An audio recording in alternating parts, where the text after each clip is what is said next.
अस्सलाम वालेकुम वरहमतुल्लाहि वबरकातुहू। आज जो मैं आपको वेजिटेबल बता रही हूँ वो है शलजम। शलजम की सब्ज़ी प्याज ब्राउन की, उसके अंदर मैंने टमाटर डाले जो कि मैंने पहले से पेस्ट बना के उसको फ्रीज़ किया हुआ था। दिल बड़ा उदास उदास है, अभी मदीना मुनव्वरा से आई हूँ, उम्रा करके आई हूँ। अच्छा, ये गाजरें हैं, गाजरों को मैंने कश कर लिया था और कश करने के बाद इसको हरा धनिया हरी मिर्च के साथ कश किया। इसको कद्दूकश कर लें या आप चॉपर में चॉप कर लें। इसको मैंने प्याज को हल्का सा ब्राउन किया, उसके अंदर ये डाला और ये शलजम है। जनाब, उम्रे पे जाने से पहले बहुत सारी वेजिटेबल्स रखी थी, मैंने कहा इनको ज़ाया नहीं करना, इनको कट करके मैंने फ्रीज़ कर लिया था। तो ये शलजम भी मैंने फ्रीज़ कर लिए थे। कुकिंग का बिल्कुल दिल नहीं था, बस ये कि यादें बहुत आ रही थी उम्रे के, हर चीज़ की बस आंखें अश्कबार ही रहती हैं, अब दिल करता है दोबारा जाऊँ। मैंने ये शलजम इस पेस्ट के अंदर, जिसमें मैंने गाजर डाली थी, टमाटर डाला, हरा धनिया और हरी मिर्च मैंने गाजर के साथ ही चॉप कर ली थी बिल्कुल बारीक। प्याज ब्राउन करने के बाद गाजर, हरा धनिया, हरी मिर्च डाली, ये मैंने अच्छा सा थोड़ा सा भून लिया इसको। उसके बाद मैं इसके अंदर ये शलजम डाल रही हूँ।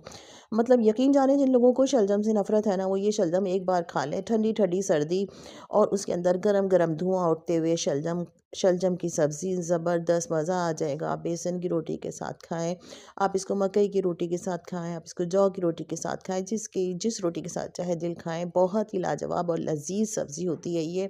पता नहीं लोग सब्ज़ियों से क्यों नफ़रत करते हैं, लेकिन मुझे बेइंतहा मोहब्बत है सब्ज़ियों से। और मैं मदीने से आई, मदीने से आने के बाद ये मेरी फ़र्स्ट कुकिंग है जो मैं कर रही हूँ, क्योंकि बिल्कुल हिम्मत नहीं थी कि बाहर जाके मैं कोई ग्रॉसरी करती हूँ। ज़ाहिर सी बात है, मर्द बहुत मेहनत से कमाते हैं तो चीज़ों को संभाल संभाल के रखना होता है।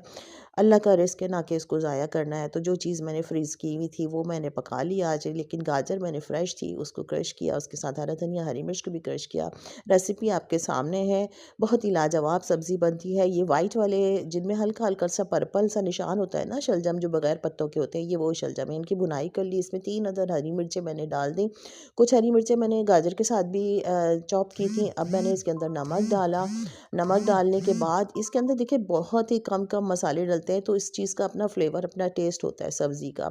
इसमें हल्की सी मैंने पिसी हुई मिर्चें डाली हैं, साथ में वही हमारी एक चुटकी सिंदूर, जिसको शक्कर कहा जाता है जनाब, वही मेरा कोड वर्ड है, तो मैं एक चुटकी सिंदूर कहती हूँ। जो मेरे पुराने रेगुलर वॉच करने वाले हैं मेरी वीडियोस को, उन्हें पता है कि एक चुटकी सिंदूर क्या है। 1 चम्मच मैंने शक्कर का डाला है, इससे इसका टेस्ट जो है वो और ज़्यादा इन्हेंस होगा, उभर के आएगा टेस्ट।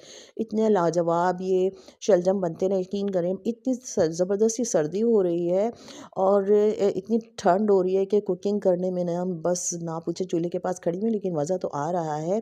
लेकिन ये देखिए हमारी रखी हुई सब्जियां थी जो हमने फ्रीज़ की हुई थी, वो हमने बना ली हैं। और आपको मैं एक और ज़बरदस्त सी चीज़